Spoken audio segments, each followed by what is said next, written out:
let me know. Gotta let me know. You gotta let me know. Hey everyone, and welcome back to this week's video. In this week's video, I'm so excited to share it. I have not sat down and filmed a video in a while just because there's been so much going on with life, and I'm just so excited to share this week's video with you. So welcome if you are new, and welcome back if you're not. So in this week's video, I am going to share a reflection on my word of the year last year and then my word of the year for this year, 2022. So I like to choose just a word to focus on. A lot of people do this for each year, and then kind of work that into my life that year, and just focus on learning more about myself through that word and making the year better for it. So for 2021, I chose the word authentic. And I think out of all of the years of my life, I think that this year definitely rings the most true for that one. Authentic just came into my life in so many ways, so many unexpected ways, and it was just so cool to see play out. So through focusing on authentic and authenticity, I learned so much more about myself and who God made me to be and why that is, and that's kind of in the good and the bad ways and just random ways.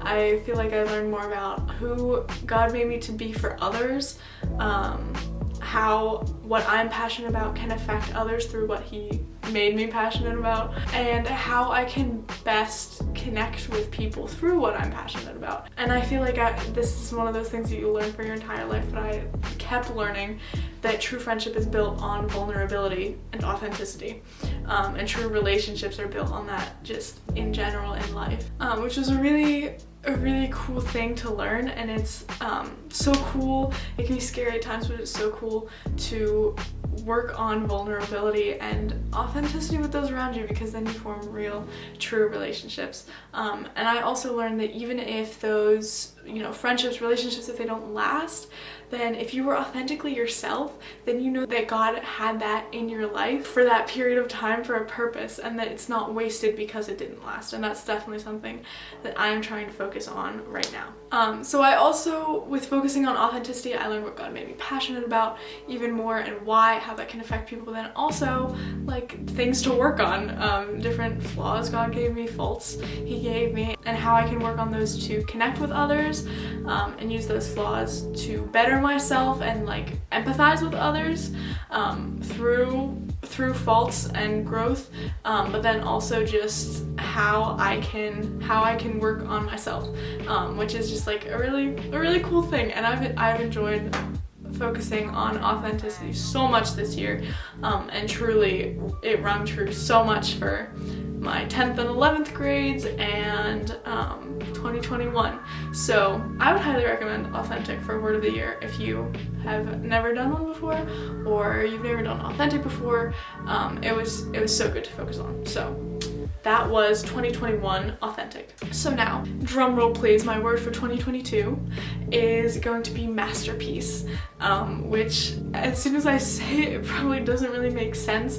I don't know that I've ever seen anyone else choose this for a word of the year, but I'm excited about it. I don't know how I came up with this, but I was thinking about what I've been learning through my life in 2021 and what I want to continue to learn in 2022, and just what I want to shape my life to be through God's will. You can't control your life, but how I want to live the life that God gives me, if that makes sense, through Him. So I was thinking about masterpiece, and it sounds obscure, but I've chosen it for my word of the year so that I can focus on living my life in a beautiful way.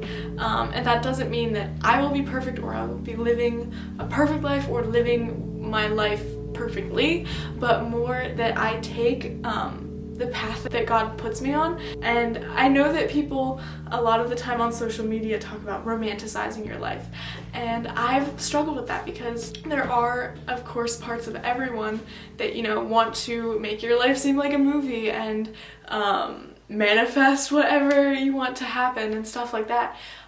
So there is part of you that definitely wants to romanticize your life, but then I've also struggled with, well, life isn't always going to be able to be romanticized. There are some things that are painful that you just have to work through, and you can't make it feel like it's part of a movie. You can't make it feel like it's this it's this absolutely beautiful life no matter what.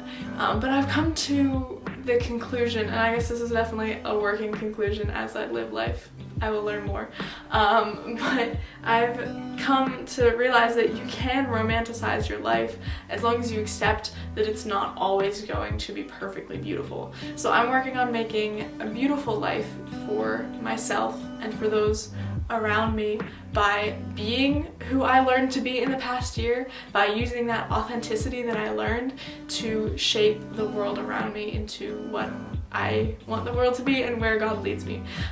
So definitely something to work on for the whole year. There are so many things that I want to do in 2022 and learn, and I'm just so excited for all of that. So I am taking honors art history this year, and then next year I will take AP art history. And I am such a history nerd. I love art history. And so in art history, I'm learning about all of these famous artworks that you see since you're little and these masterpieces.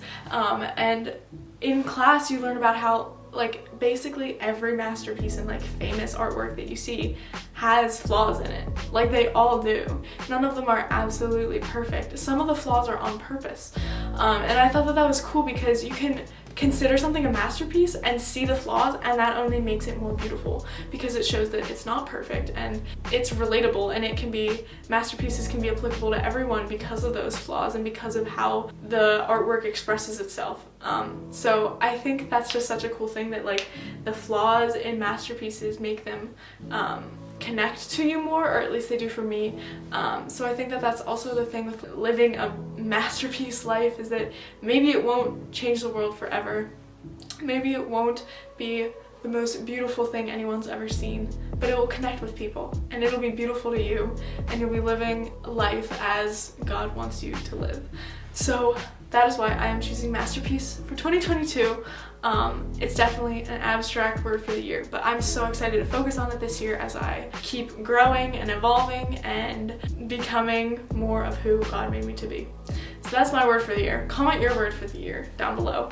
I love hearing what people focus on. I think it's so cool, and it's such like a teller, and then you can support them in that journey. So comment yours. If you enjoy this video, be sure to give it a thumbs up and subscribe. And as with every video, there's a blog post about it on my blog, which is linked down below. And in that blog post, I wrote a poem because I've been like kind of delving into poetry a little bit. Like, I'm not that great, but I enjoy it, and there's some of it that I want to share. So I shared a really short little poem just about growing and living a masterpiece life. So check that out in the description box.